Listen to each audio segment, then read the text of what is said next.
Hi guys, and welcome to the Charlton vs Sunderland match review. Now, Sunderland have just drawn 0-0 at the Veld against Charlton. Now, if you did ask me before the game, would I have taken a draw?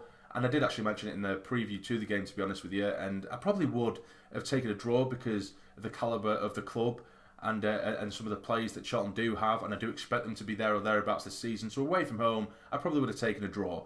But after watching the game and seeing the way the game went, I'm actually fuming and furious that we haven't come away with 3 points.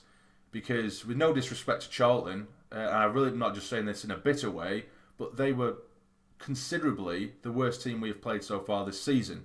So we'll get into the starting lineup anyway. We had Burge in goal. We had Bailey Wright, Willis and Flanagan as the back three. As the wing backs, we had Hume on one side, 09 on the other. We had Ledbetter and Scowen in the middle, which is what I was happy with. Because that, of course, I don't believe they deserve to be dropped after last weekend's performance. Then we had Gooch a little bit further forward, and then we had O'Brien and Graham up top. So getting into the game, and it was played at a bit of a snail's pace. The tempo was really, really slow, in my opinion, but I think that's due to the fact that the second the first whistle went, Charlton just sat back, all men behind the ball, and they were putting no kind of pressure or press on us at all. There was no high press, which is what I expected. It was almost as if they were trying to play out for the draw from the off. Because even on the counter-attack, they were offering nothing, and they didn't test Burge throughout the game, let alone in the first half. But yeah, so we get into it, and like I say, they were giving us so much space, all the time in the world on the ball, but that does pose one frustration, and that is trying to get the creativity and try and just unlock that defence. And when we were putting balls into the Charlton box, they were so shaky, and I was furious that we didn't ask more questions than we did. Even though we did make some chances in the first half, I wish that we just commit a few more bodies forward and ask questions of them, because there were times where we did bring it forward, because our back line were pretty much sat on the halfway line for the majority of that first half, because they were that deep, and we were pinning them into the box for large periods, or at least into their half, should I say, not the box. But there were just times where either Willis or Flanagan would bring it forward, probably at halfway into Charlton's half, and they still have loads of space. There's no Charlton player near him in literally 4, 5, 6 yards. There's no one near him, so I'm just thinking, run at him, make him commit, so then you can play a ball in behind, or just ask some kind of question of him. But we weren't. We were just kind of slowly passing it around, waiting, and weren't really troubling them. We weren't asking questions of Charlton, like I say.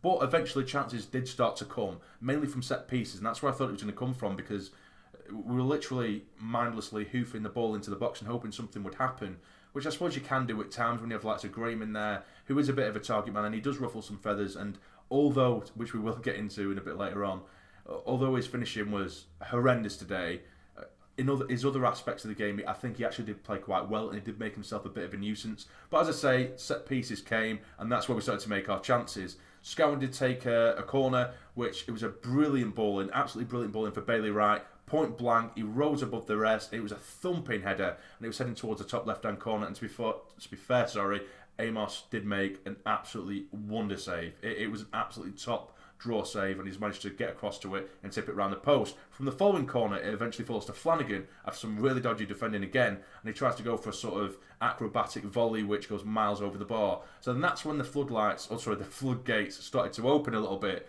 Not the floodlights, definitely weren't the floodlights. But yeah, we started to make more chances. A couple of the big chances in that first half that we did make. There was one chance where O'Brien broke down the left-hand side. Graham was completely free in the middle. All that had to be done was slid across to him, and the quality of the pass was poor, and it's gone straight to the Charlton defender, but it luckily does fall straight back for O'Brien. He's gone for goal himself. It was a save by Amos. Falls back to Graham. First time he's hit it, it's been blocked. Comes back to Graham again, and looking at it in hindsight now, he maybe should have just slipped in 09, who was just slightly to the right of him, and he could have prodded it home to make it 1-0. But instead, he's took a touch, and he's tried to hit it again himself, which, you know, he probably would, because he really didn't have that much time to react or think about what he's doing, and he's lashed at it again, and it's been blocked and cleared away. But then, just before the half-time whistle does go, ball comes across to Graham again, and you're just thinking, this is his moment. Surely this is his moment. It's an absolute sitter. Played across to him. He's sort of towards the left-hand side of the box. Just tap it in, son. And he's lashed it, and it's gone high and wide of goal, which is just ridiculous. But the half-time whistle does go, and it's just a case of when we're going to score. Surely. But at the same time, it was a good chance for Charlton to regroup, sit with Lee Bowyer, and change it around because we were dominating and they were allowing us to dominate as well. And that's why it was just so frustrating that we didn't score. Second half comes out, they bring on Williams, who we are very familiar with, which is probably the right move for them. They needed that little bit of creativity and pace and just a little bit of oomph in the midfield because we were just overrunning them, to be honest, and they were allowing that to happen, which again was very strange. But so it did make the second half a little bit more even, but I still think on the whole we were looking the better side. We're still making chances. Gooch had a chance here and there on the edge of the box. One of them, it was an absolute rifle of a shot, a rocket of a shot that went just over the bar. But we were feeding on scraps, and then it got to the point where Parkinson brought on both Wyke and Grigg, which I thought, oh, Jesus Christ, Parker, that's attacking for you, mate. But both Graham and O'Brien were taken off, so it was a like-for-like replacement, really. But I think I would have preferred to see Grigg come on alone and replace O'Brien, because Graham, as much as I'm so pissed off that he missed the chances he did, he was holding up the ball well, he was winning the flick-ons, but then O'Brien either wasn't there or it just didn't quite click. And I just think getting those balls and those flick-ons from Graham to Grigg, that's his bread and butter, do you know what I mean? So to bring on Wyke, who can't head a ball, he can't hold up a ball, he just comes on for the last 20 minutes of games and gives away needless free kicks, which is exactly what he did. But anyway, I'm digressing a little bit there. So of course the subs come on. 5 minutes later, Flanagan commits a foul. It's their only real chance of the game so far, anyway, for Charlton. And to be fair, it probably would have ended up in a goal had Flanagan not have committed the foul. So a ball gets flicked on. It's going to run through for, I think it was Washington potentially. I'm not too sure. Could be wrong there. Correct me if I'm wrong. But Flanagan just sticks out a foot, trips him up, and he would have been 1-on-1 the keeper had Flanagan not done that. So you might argue, he's taken one for the team there. But at the same time, we've dominated such large periods, and now we're probably going to be on the back foot with 10 men for the rest of the game. So Flanagan gets sent off, and the free kick leads to nothing. But I feel sorry for Will Grigg because he hasn't seen any game time over the last couple of games. He has come on, he's been on 5 minutes, and now he's all of a sudden he's a central midfielder, which it's just typical Sunderland, absolutely typical Sunderland. But even with 10 men, to be fair, of course we allowed a lot more pressure.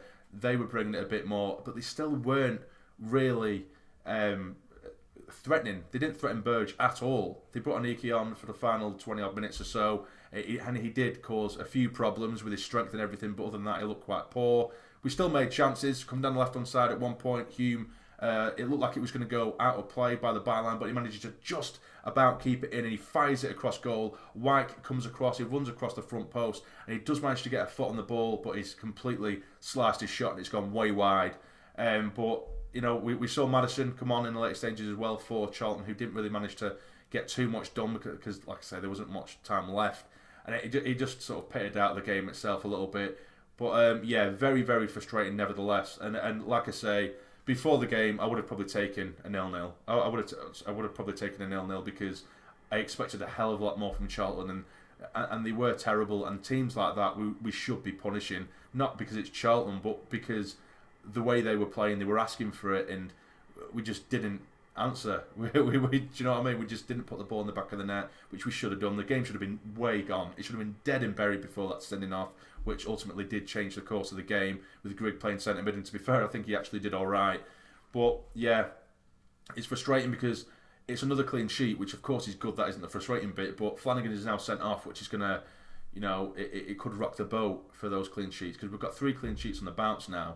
And Flanagan, of course, as much as he does have his downfalls, he has been an integral part of that. Now we're going to have to probably use Jamali, who I'm quite confident in, but they've been making quite a nice little a relationship and a partnership with those 3 at the back, with Willis, Bailey Wright and Flanagan. So hopefully Jamali or whoever Parkinson does bring in to replace him, hopefully they'll settle in nicely. But if we try and remain positive, it's a point gained away from home against a team that I do think are going to be there or thereabouts. Although if they continue to play the way they did today, I can't see them in the top 10. And that's not me being, salty. It honestly isn't. I'm genuinely not. I was genuinely surprised. And I was thinking, Jesus Christ, what's going on here? And I know they don't have, or they have limited resources at the minute, Charlton, but there were still players in that team that I thought should have given a lot more for the cause, but they didn't. They just bent over and asked for it, but we just didn't give it. But yeah, so frustrating, very, very frustrating. I've left that game feeling, frustrated being the main word, and just angry, if anything. I think We should have long gone finished that game. But yeah, I digress again.